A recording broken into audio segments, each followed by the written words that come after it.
RDC.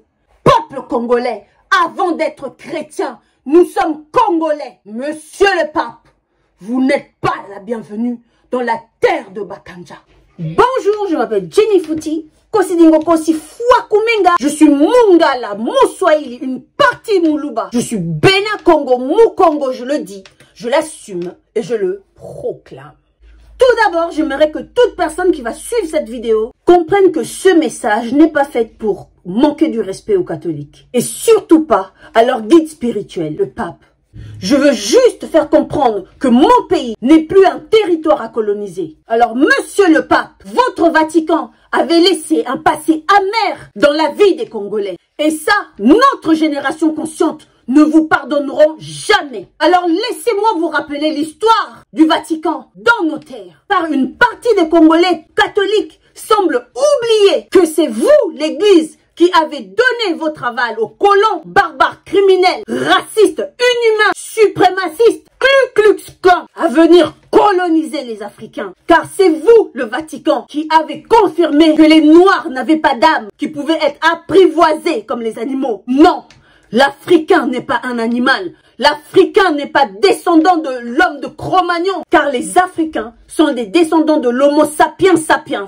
Hommes modernes, nous avons toujours eu cette apparence d'être supérieurs depuis la nuit des temps. Votre venue dans notre pays présage le chaos. À chaque fois que vous vous êtes impliqués dans nos affaires, ça a été l'hécatombe. À chaque fois que vous vous immiscez dans nos politiques, vous encouragez la haine, la triche, la corruption et le désordre. Laissez-moi vous parler, monsieur le pape, que nous savons très bien que vous et les multinationaux, vous allez de pair, car rien ne vous distingue des profitards de nos terres, ceux qui tuent et qui perpétuent le génocide en République démocratique du Congo. Car vous aussi, l'Église catholique, vous possédez des carrés miniers en RDC. Je mens, le Vatican possède des carrés miniers en RDC, mis à part celles destinées aux églises catholiques congolais. Je mens, Abbé Cholé, Monseigneur Outembi. Je mens, voilà pourquoi en 2006, avec l'abbé Maloumal, la triche des élections a été favorisée par l'Église pour l'intérêt du Vatican via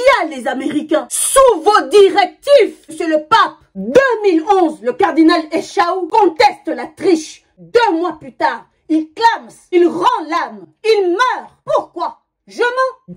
2018, les États-Unis, pour l'intérêt du Vatican, imposent le silence à Monseigneur Mosengo. Je mens. L'abbé Cholé, sur les élections pour l'Église catholique, a placé sur toute l'étendue de la République démocratique du Congo des observateurs. La Cinco déclare que les résultats proclamés étaient fausses et réclame haut et fort la vérité des urnes. Alors comment pouvez-vous expliquer que vous, monsieur le pape, soi-disant le représentant de la justice, dont le concept de la religion chrétienne, vous voulez venir dans un pays dont l'État a été installé par la fraude, dans un État injuste, vous, monsieur le pape, représentant de la justice, ne pensez-vous pas que votre venue symbolisera la légitimité d'un pouvoir frauduleux, injuste? On comprend maintenant pourquoi Monseigneur cardinal Abbé Ambombo va prêcher aux Congolais que le mal peut devenir le bien. Sérieux, monsieur le pape? Vous allez tous continuer à nous prendre pour des sous-hommes, illettrés,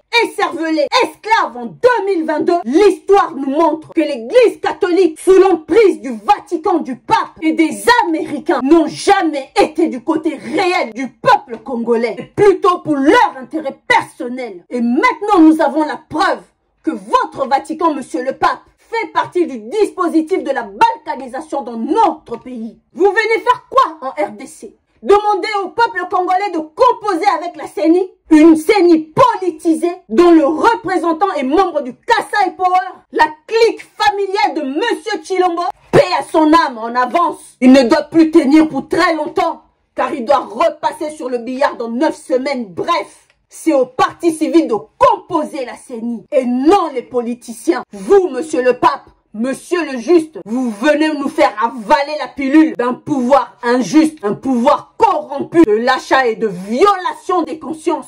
Que venez-vous faire dans un pays où l'État a été installé frauduleusement? Un État injuste, monsieur le juste, monsieur le pape. car ce même pouvoir injuste ont profané les monuments et les églises catholiques dans toute l'étendue de la RDC sans être condamnés par le pouvoir injuste de la fraude. Qu'allez-vous faire à Goma, monsieur le pape, dans une zone sous état de siège, une zone siégée par des militaires, des rebelles, des génocidaires, violeurs, condamnés dans le cadre du rapport mapping?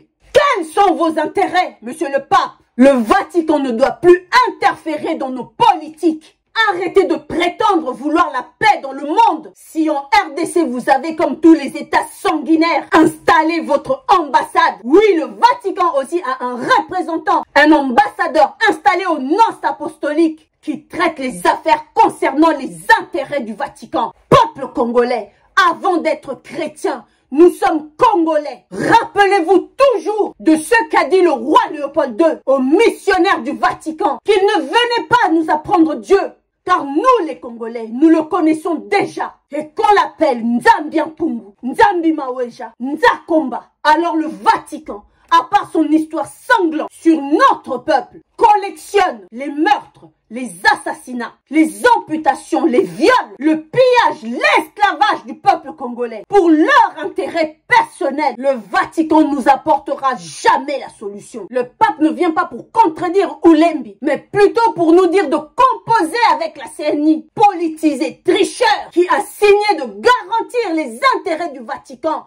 de monsieur le pape. Nous demandons calmement au pape de ne pas se rendre en RDC. Nous ne sommes plus vos animaux de compagnie de l'époque coloniale. Car nous, les Congolais, nous allons contester, manifester, s'en prendre à votre cortège, monsieur le pape, si vous osez poser un pied en République démocratique du Congo. Si vous voulez aider les Congolais, plaidez, monsieur le pape, pour la mise en place d'un tribunal pénal international en République démocratique du Congo. Peuple congolais, si le pape descend à Kinshasa, prenez des tomates pourries, des pierres, des cailloux, lancez sur son cortège, car ils doivent comprendre qu'il n'est pas le bienvenu dans notre pays. 21 ans de génocide, où était-il? Le Rwanda, l'Ouganda, la Tanzanie tuent en République démocratique du Congo.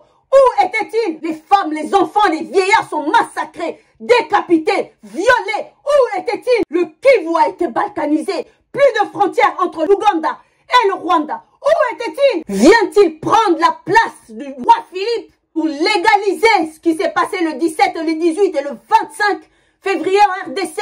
Vient-il donner son approbation pour la balkanisation du Congo? Vient-il pour permettre à Chilombo le glissement en 2023? Ou vient-il pour valider la CNI et la triche en 2023? Alors, monsieur le pape, les Congolais refusent votre venue sur la terre de Kimbangu, la terre que vos pères ont souillée. Les Congolais refusent votre arrivée dans nos terres en ce moment où le peuple congolais est en deuil perpétuellement, 12 millions de morts, et subit une balkanisation qui ne brise que le cœur des Congolais. Monsieur le pape, vous n'êtes pas la bienvenue dans la terre de Bakanja, de Kimpavita, d'Anouarit et de Fumu Kimbangu, car vous, le Vatican, vous avez leur sang dans vos mains et celle de 12 millions de morts. Kimbangu Azananzela.